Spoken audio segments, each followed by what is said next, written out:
Good to see you all tonight. Here we are. Tell her what you're doing. Once again, actually, I mean, we've had a little bit of a hiatus here, so, we've survived VBS week and made our way through. Right, Caroline? She wants Yeah. to do that Zimmer show. Oh, I know, she wants to do the power shuffle. Yeah. I agree. She I'll likes let her do the- it as long as you do it with her. Oh, yeah, right. Go with it. Yeah, Yeah, Jeff. No problem. We're going to open up tonight in Psalm 101, excuse me. Psalm 101. And then we're going to go to Proverbs 25 too. Proverbs 25. So Psalm 101. There's thunder. There. It's been threatening all day. It rained in Morgantown. It didn't rain. It didn't. It 5-minute thunderstorm. It looked like it was Yeah. dark off toward the north, so that makes sense. So Psalm 101. I will sing of loving kindness and justice. To you, O Lord, I will sing praises. I will give heed to the blameless way. And when will you come to me? I will walk within my house in the integrity of my heart. I will set no worthless thing before my eyes. I hate the work of those who fall away. It shall not fasten its grip on me. A perverse heart shall depart from me. I will know no evil. Whoever secretly slanders his neighbor, him I will destroy. No one who has a haughty look and an arrogant heart will I endure. My eyes shall be upon the faithful of the land, that they may dwell with me. He who walks in a blameless way is the one who will minister to me. He who practices deceit shall not dwell within my house. He who speaks falsehood shall not maintain his position before me. Every morning I will destroy all the wicked of the land, so as to cut off from the city of the Lord all those who do iniquity. Whew, those are some pretty tough words there at the end, all right? But I think something that the Old Testament speaks to that you see in there is that in the Old Testament, sin is considered a disease. And I don't know about you, but physically, when you and I get a disease of any kind, whether it be minor or major, guess what? We don't want to have any part of it. And if we had a better understanding of how sin is like a disease, then we would actually be really mindful of that in our own lives and in the lives of those around us, because we don't want that to affect the life of another around us. Whether it's somebody we know or maybe we don't, but we want to make sure that we're not infecting another because of a willful decision that we make or that of things around us. We don't want that. So you can sense that there. But let's go to Proverbs 25.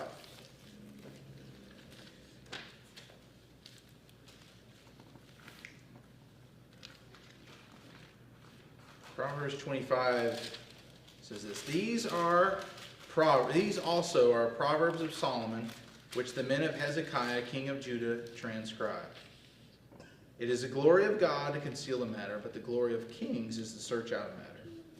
As the heavens for height and the earth for depth, so the heart of kings is unsearchable. Take away the dross from the silver, and there comes out a vessel for the smith. Take away the wicked before the king, and his throne will be established in righteousness. Do not claim honor in the presence of the king, and do not stand in the place of great men. For it is better that it be said to you, "Come up here," than for you to be placed lower in the presence of the prince, whom your eyes have seen. Do not go out hastily to argue your case, otherwise what will you do in the end? And when your neighbor humiliates you, argue your case with your neighbor, and do not reveal the secret of another, or he who hears it will reproach you, and the evil report about you will not pass away. Like apples of gold and settings of silver is a word spoken in right circumstances.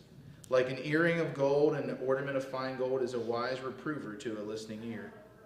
Like the cold of snow in the time of harvest is a faithful messenger to those who send him, for he refreshes the soul of his masters. Like clouds and wind without rain is a man who boasts of his gifts falsely. That's a great line right there. Kind of like today, right? Just threatening thunder and didn't do anything. By forbearance a ruler may be persuaded, and a soft tongue breaks the bone. Have you found honey? Eat only what you need, that you may not have it in excess and vomit it. Let your foot rarely be in your neighbor's house, or he will become weary of you and hate you. Like a club, is that like loitering? No loitering? Is that kind of the same thought there? I don't know. Like a club and a sword and a sharp arrow is a man who bears false witness against his neighbor. Like a bad tooth and an unsteady foot is confidence in a faithless man in time of trouble.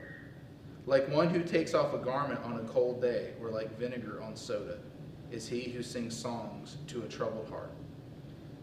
Anybody get that right there? Vinegar on soda? What is it? Explodes.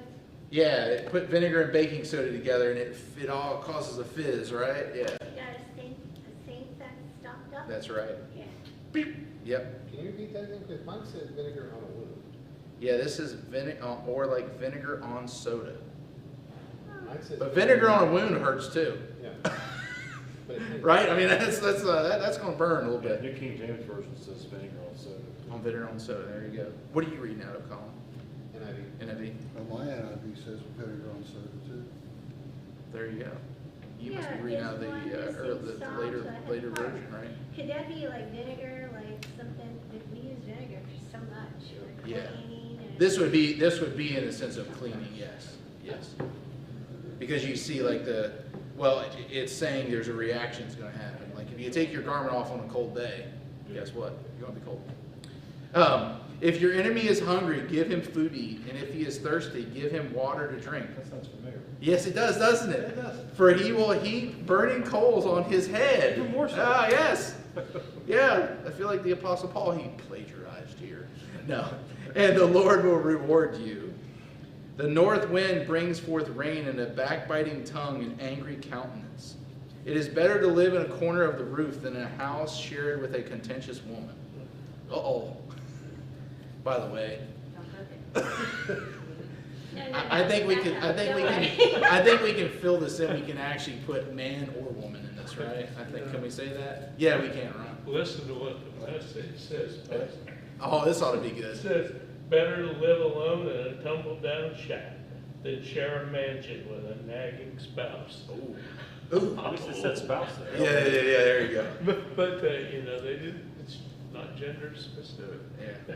Like cold water to a weary soul, so is good news from a distant land. There you go. Like a trampled spring and a polluted well is a righteous man who gives way before the wicked. Ooh. It is not good to eat much honey, nor is it glory to search out one's own hoard. Like a city that is broken into and without walls is a man who has no control over his spirit. Wow. Isn't it kind of amazing? Like the first part of this proverb, you're kind of like, okay, it's talking about the king, kind of moving, and then the word imagery just changes drastically, and it has a bigger bite. And in fact, as we were reading that for myself and even for you, there would be instances and things that come to mind, and you say, oh my goodness, you know. But good words there for us. Just a few announcements for us tonight. Blood drive on Friday. That is still available if anybody wants to come and be part of that. We're looking forward to hosting that on Friday in the activity building from 11 to 5. This coming Sunday night, we have the Night of Praise, and we're looking forward to that. Just a time to come and gather together and worship the Lord and pray. And so we will definitely enjoy that time in His presence and His power. Those who have tickets to the Blackberries game on the 1st, that is this coming Tuesday, believe it or not. This coming Tuesday at 6:30 p.m. If you've not received your tickets, Becky has them in the office, but you have them so you can get there whenever you need to.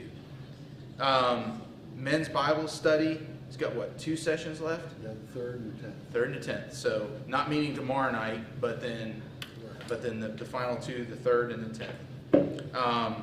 And then the food pantry will meet on the 5th, which is coming up here, not this Saturday, but the following. And then book club will meet on the 6th. So that's a few things. Also, I have these, and you may have seen these, may not have, and this may be something you want to utilize, it may not. But out of Revival, I was reflecting and just trying to figure out, and Dr. Busick, when he talked about being praying person, praying follower. He mentioned the issue that a lot of times prayer seems so overwhelming because there's so many things that you and I are praying for ourselves, praying for others, and we almost, at least I know from my own personal experience, it's almost like you get scatterbrained, right? Because you have all these things and you're trying to lift to the Lord. So I came out of that, and he gave us 4 things that we should center our prayer on to help us in those ways. And so these are out on the foyer table. And so the first one is family and those closest to me. Church, family, ministry, partners, and friends. What is important to me in divine appointments? And I've been utilizing this just to help me be more focused in my prayer. So this is the target for me. This is what I'm going to do. And this is what I'm going after. And it's not static, because I actually write out in pencil, believe it or not. Because I know I'm going to have some other things to add, or maybe got to do a little bit.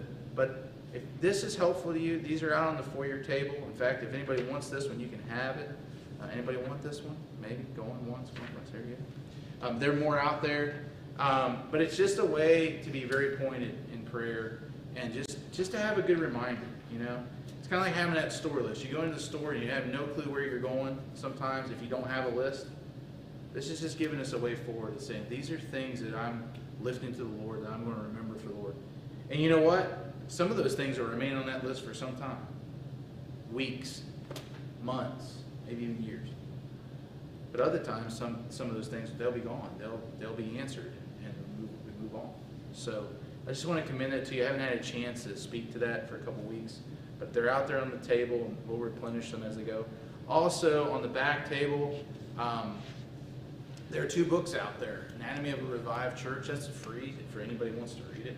It's Tom Rainer. It's a good little book, and it's encouraging.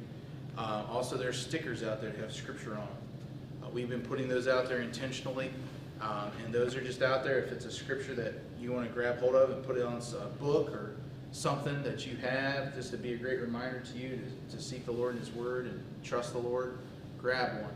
There's also New Testaments out there that we were graciously given. And if you want to take it, or you want to take it to somebody you know, please do. Please do. So just know that's on the back table, and that's available for anybody to have. And there's some pens in there too, and you can take those as well. So just trying to give some resources along the way. Did you have your hand up? Well, I was gonna say, I keep my prayer card every week. There you go. But at the bottom, I always put praises so I can thank Jesus for every Yeah. prayer. Yeah. Pray, always thank Him for when prayers are answered. Yeah. Yeah, and my whole thought on that has been on the sheet, and I'm going to circle it. Especially at 4:04 a.m. Hey, listen. 4:04 p.m. is more my time than 4:04 I'm still a.m. at work, so Yeah, there you go. But Mine's close to 350, so. but it is something for us that does prayer have a burdensome level to it? Yes, but it shouldn't be because of the list before us, so to speak, or the needs before us. Exactly.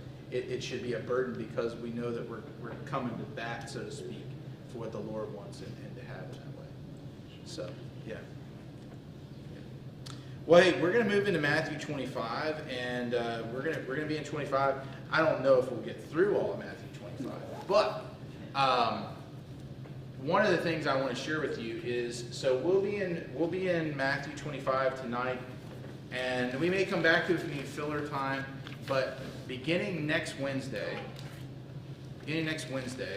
we are actually going to begin doing a series of We Believe. And what I'm seeking to accomplish in that is every Sunday, as I'm here, there's several I'm going to be in different places, but every Sunday I'm here for about 16 weeks, we're going to go through the Articles of Faith of the Church of the Nazarene.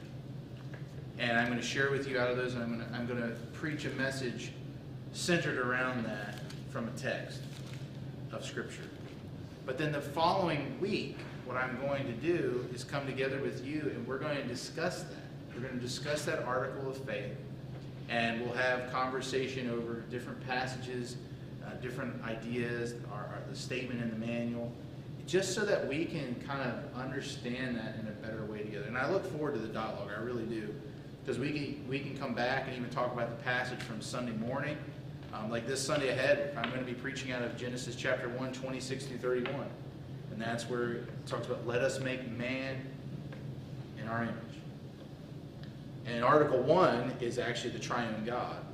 And so I'm going to be coming from that angle of talking about that article, but then seeking to understand that from a biblical basis, but then just coming at it from a theological basis too. And what does that mean? What does it mean for you and I to bear the image of God? What does that mean? Not only in light of the fact that God created us, He said we were good, that what He had made was good, but that also we know the fall has taken place. And just a little tidbit for us to take. God declared that His creation was good. In fact, He said it was really good. And then He rested on the seventh day. But His fingerprint, even with the fall, His fingerprint upon creation, including you and I, it's never been able to be erased and never will. Just take that little tidbit with you tonight, that God's fingerprint has never and will never be able to be erased from humanity nor the creation as a whole.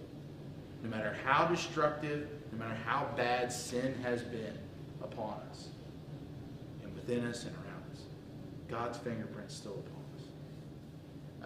So I look forward to sharing with you in that on Sunday and then next Wednesday, and that we'll just be working through that. And I'll have a study guide for everybody to have that you can follow. We can follow together. You can even look at beforehand, and I'll even print those out so that you can utilize those in our time together. So that'll be a great thing. But let's jump into Matthew 25, and I'm going to break it up a little bit so that we can do the first 13, and then we'll move forward.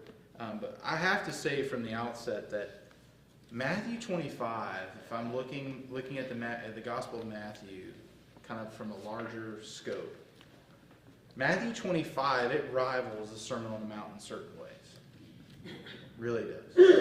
Because it's cutting at the idea of righteousness. And it's cutting at the idea that what you and I say, think, and do matters in terms of what Christ is expecting of us. And Christ does have expectations of us. Let's not miss that. He loves us. Oh, how He loves us. But He has expectations for us. And we shouldn't miss that.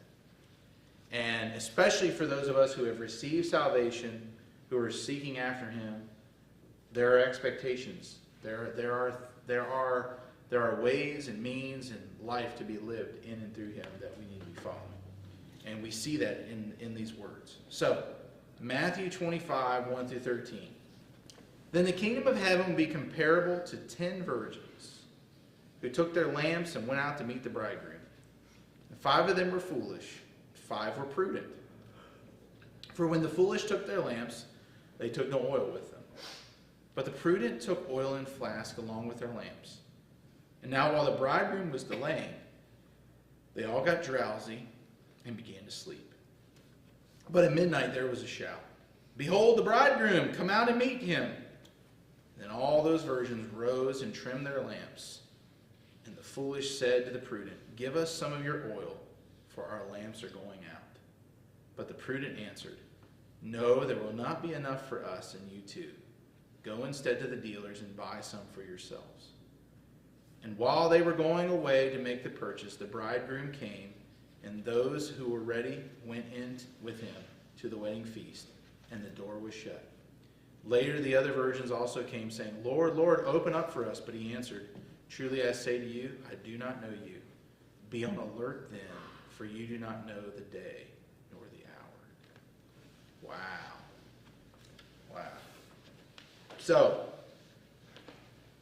what different dimensions of anticipation did we hear just in those first 13 verses? What's kind of at odds here in terms of anticipation? Being prepared and like excited and prepared and excited and like, everything will be fine. Yeah, no worries, right? Yeah, yeah. Yeah, so there's prepared and unprepared that's a huge thing here, for sure. Yeah. What else about? What else? Well, it's another sign of preparedness, they were ready. They were ready, yes. Yeah. And the others just, weren't. What are they, so this parable, what are they supposed to be ready for? The bride. Right. The bridegroom. What was the purpose of the virgins with the bridegroom? What were they to do? I'm not talking about what's behind this. I'm not talking about what this is looking to. I'm talking about what's behind it. What's the backstory here? What was the purpose of the virgins? They're the bride, aren't they? Yeah, they are to They're, they are to prepare the bride to meet the bridegroom, right? So it's not just merely that, I hate to say this, but in our time today, you have folks who serve as bridegrooms and as groomsmen and as bridesmaids, right? Typically, those roles are not as defined as they were in the old world, I mean, some people may, but typically that's more of just a place of saying, my friend or my family member or whatever, that they're part of the party. And then there may be things they do, but nothing like what this is saying here. This is saying that these 10 virgins, that they were meant to prepare the bride for the coming of the bridegroom.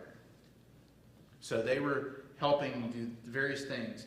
And isn't it something, what are they holding? Lamps. Well, what do you need a lamp for? To see, right? And the reason being was because when does the bridegroom come in the parable? At night. He comes at night. He comes at midnight, right? And so if it's dark and you can't see, for the bride to meet the bridegroom, guess what? You're going to have some trouble. So there's that going on in the background here that's really important. the problem too is that they really didn't know exactly when the bridegroom was going to come. Right. There wasn't any specific time set aside that he's going to be there. So they had to be prepared to possibly prepared throughout the night in order to be ready for the bridegroom to come. Yes. It almost sounds like the Pharisees, like being the leader of the people and in charge of providing light for the coming of the Messiah, but They got nothing. that's all I have to say about They that. got nothing, man. They got nothing, right? Yeah. So, and it's a shame. Now, I want from that statement right there, pulling this in. The bridegroom here be representing of whom? Christ, Christ. So who's the bride? the church. The church, his followers, right? So Who's the leader? who's the leaders, right? What's going on here, right?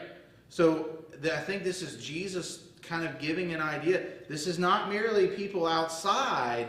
This is his own. These are people who have said, "I am yours and you are mine," but you have no oil and you're not prepared. And so you have no light to share with the church or the people. Yeah. Yeah, you've been With caught leaders. lacking, right? This is about the leaders, isn't it? So it is. Well, it's about the leaders and followers of his, not the outside.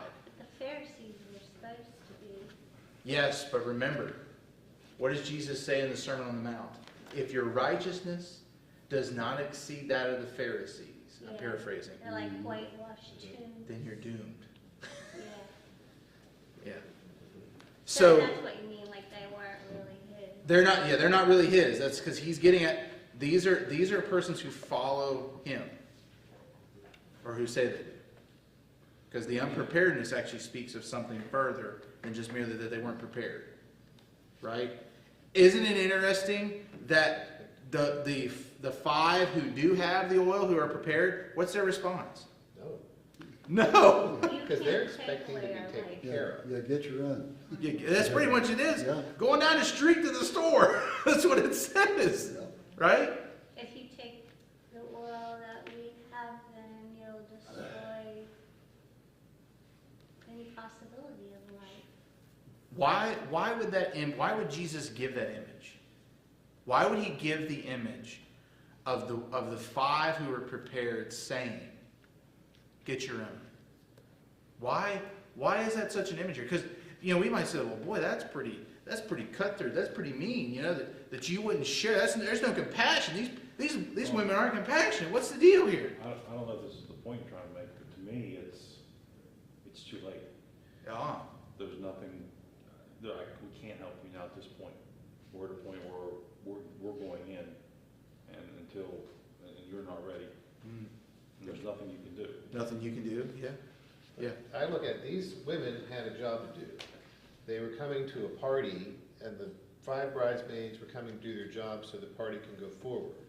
Seems like the other 5 bridesmaids were the ones just coming to the party to celebrate and be honored as the bridesmaid, but they're not doing anything to do that, and then they expect to be carried through. It's like when you get in a group, when you're in school and they put you in a group to do the work. You had the group that did the work. Classic group work. You had the kids that did the kids that did the work, and there's always at least one kid that's just sitting there, okay. Do it all, okay, I'm here. And it's that, why should they get the credit when we're doing all the work? So I want to emphasize something. But it's different. Yeah, it but is. It's stronger than that. I've never noticed this until I was looking at this in preparation for tonight. And the thing I took away from these 5 specifically, these 5 who were not prepared, it had nothing to do with the other 5. Like them saying, we're not giving to you. That's not, that we might look at it and go, oh my. But actually, if we look at the 5 who did not have oil and were not prepared, they were selfish. They were selfish. And why were they selfish? Because they were, and you hinted at this, Colin, they were not meant to be there for their own purposes. They were there for the bride and the bridegroom. They were called to a purpose, and guess what they were doing? They were choosing to ignore the purpose that they were given. They wanted it to be on their terms and their way, and you know what? If they had it when he came, great. And then notice, that was their thought before they heard, hey, the bridegroom's coming. And they go, oh no, wait. And then, sorry, I'm not giving you my oil. Doesn't it say somewhere that leaders in the church will be held to a higher standard? Response to whom much has been given, Much will be required, yes. But this isn't only for leaders. This is a parable that's meant for all followers of Jesus. So this is speaking to the fact of that when you and I choose not to prepare ourselves to be in the Lord's presence and to anticipate His second coming, guess what it's speaking of you and I? Selfishness. Selfishness. Come on. I mean, think about that. That you and I are being selfish, which is actually, if the sinful nature has done anything to us, it's taught us to love ourselves so well, to the point where it should make us vomit. Truly. And in fact,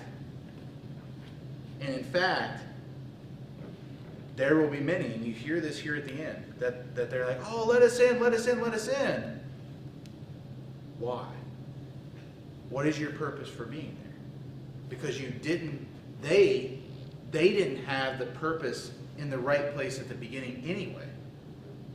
They should have been anticipating the bridegroom and the bride coming together in a marriage and celebrating that. And instead, they were too worried about their own selfish desires and ways that they didn't care to be prepared. And you know what? How many of us can be found in that way? How many in the life of the church are found in that place? Leaders to your point, Nan, and all those who profess Christ, who say they are a Christ follower. And hey, that's one of the things I love about the Wesleyan tradition and the Church of the Nazarene. We talk about seeing selfishness rooted out of us and taken care of. That's what holiness is all about. It's not enough. It's not enough to come to life in Christ, to be born again. that you and I are in need of cleansing that goes to the depths of who we are, and it brings us to a place where we are set free from the selfishness and self-centeredness of sin. And we all need that.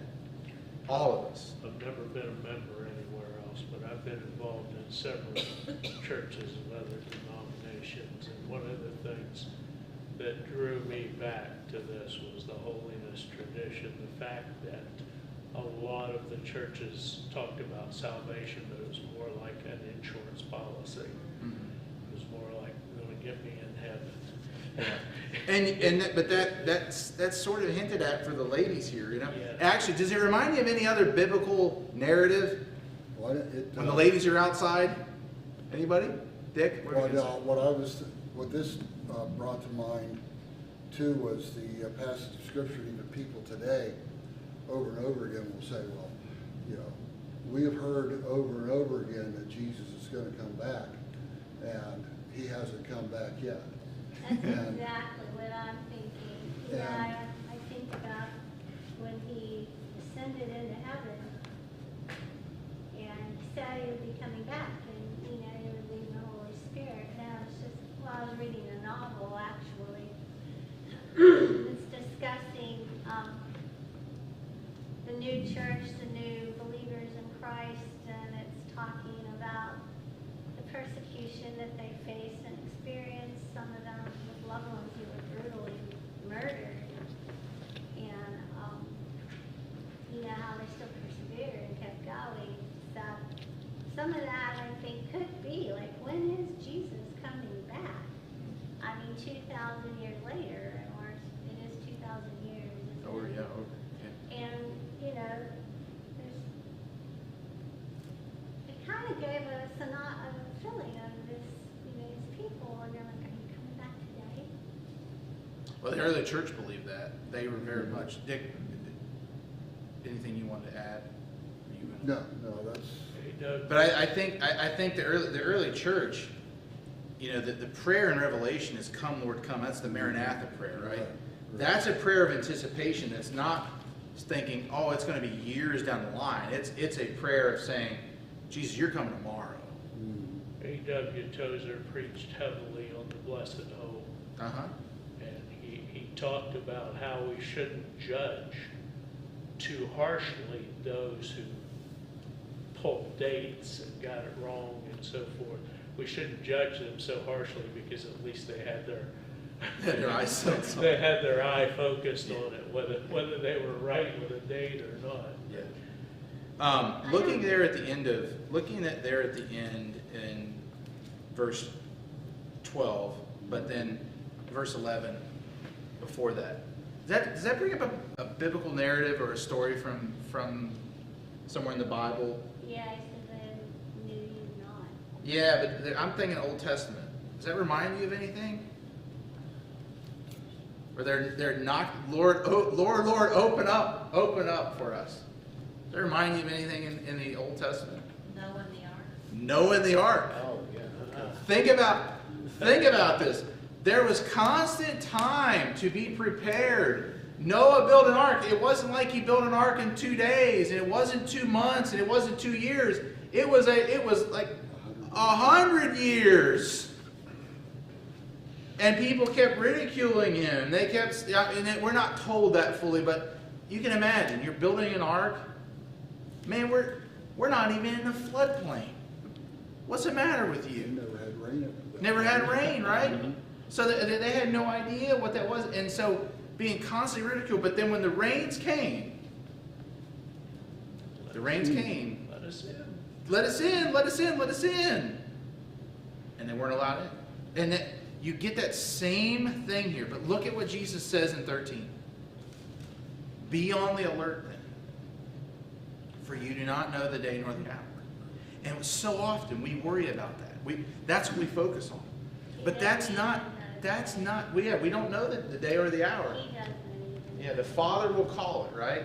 But the key thing here is not to be worried about so much when the bridegroom is coming. It's to be ready, to be prepared, and to not be full of selfishness and self-centeredness, but to be solely given to him. To be worried about, and also not just for you and I to say, hey, I am ready for the bridegroom to come. But it's also making sure others. See, there's selflessness in these other bridesmaids, these virgins. Why? Because they were ready to help the bride. There was no question. And that should be us. We should not only be prepared ourselves whenever Christ comes, we should be solely working hard to make sure that we ourselves are not alone, but that others around us are coming to Jesus and becoming more in him. So that they're not coming to us at the end and saying, hey, I don't have any oil. Can you help me out? But that actually they'll just say, hey, I'm with you and we're going together. We're going to meet him face to face together. That the prize that we seek, the prize that we've sought after, we're going to see Jesus face to face. Because our bridegroom's coming. Our bridegroom's coming. Come on. Throughout Matthew, we keep coming back to the theme of spiritual laziness. Yeah, laxity, And I yeah. think that's the same, I mean, it just, once again, it's right here. And we're going to see that, to that point. Let's go into the next section. I We're was going to see like- that here. While you were talking about the other, well, that sounds just like them looking ahead. I was like, oh. It's right there. So let's move into 14 through 30. For it is just like a man about to go on a journey who called his own slaves and entrusted his possessions to them. To one he gave 5 talents, and to another 2, and to another 1, and each according to his own ability he went on his journey. And immediately the one who had received the 5 talents went and traded with them and gained 5 more talents. And in the same manner, the one who had received the 2 talents gained 2 more. But he who received the 1 talent went away and dug a hole in the ground and hid his master's money. Now after a long time, the master of those slaves came and settled accounts with them. And the one who had received the 5 talents came up and brought 5 more talents, saying, Master, you entrusted 5 talents to me. See, I have gained 5 more talents. And his master said to him, Well done, good and faithful slave. You were faithful with a few things. I will put you in charge of many things. Enter into the joy of your master. Also the one who had received the 2 talents came up and said, Master, you entrusted 2 talents to me. See, I have gained 2 more talents. And his master said to him, Well done, good and faithful slave. You were faithful with a few things. I will put you in charge of many things. Enter into the joy of your master. And the one also who had received the 1 talent came up and said, Master, I knew you to be a hard man, reaping where you did not sow and gathering where you scattered no seed. And I was afraid and went away and hid your talent in the ground. See you have what is yours. But his master answered and said to him, You wicked, lazy slave, you knew that I reap where I did not sow and gather where I scattered no seed. Then you ought to have put my money in the bank, and on my arrival I would have received my money back with interest. Therefore take away the talent from him and give it to the one who has the 10 talents. For to everyone who has, more shall be given, and he will have an abundance. But from the one who does not have, even what he does have shall be taken away. Throw out the worthless slave into the outer darkness. In that place there will be weeping and gnashing of teeth. Whew. So, what do we see here in terms of anticipation? And by the way, I think something we need to set out here is when we hear the word talent, and we really struggle with that. Because this isn't like, the master says, well, you have the talent of juggling, and you got the talent of singing, and you got the talent of swimming. Like, that's not what this is. It's a form of weights, is what it really was. Well, yeah, It's 75 pounds. Yeah. And this is talking about wages. Mhm. And so this is actually, I was doing some work in these numbers. A talent was 6,000 denarii. 6,000 denarii. And a denarii, 1 denarii was a common laborer's wage each day. So, in fact, 1 talent is 20 years worth of wages. Whoa! Right? So, we have 1 receiving 5.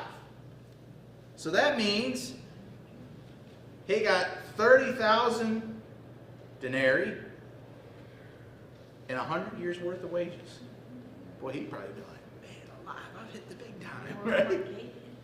Woo, right? Then the guy who received 2, 40 years of wages.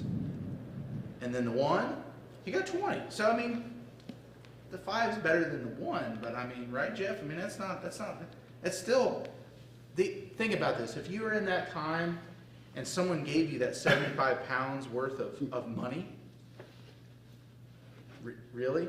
Again, if you're getting 1 denarius, like if I gave you a penny right now, so well, there's your daily wage, but then I gave you 75 pounds of pennies, that'd be a much different story. I mean, still, I won't want to count 75 pounds of pennies fully on my own, but I mean, think about that. It'd be quite something. Right. So think about that in relation. So these men, these slaves, are being given something that they most likely have never seen, right?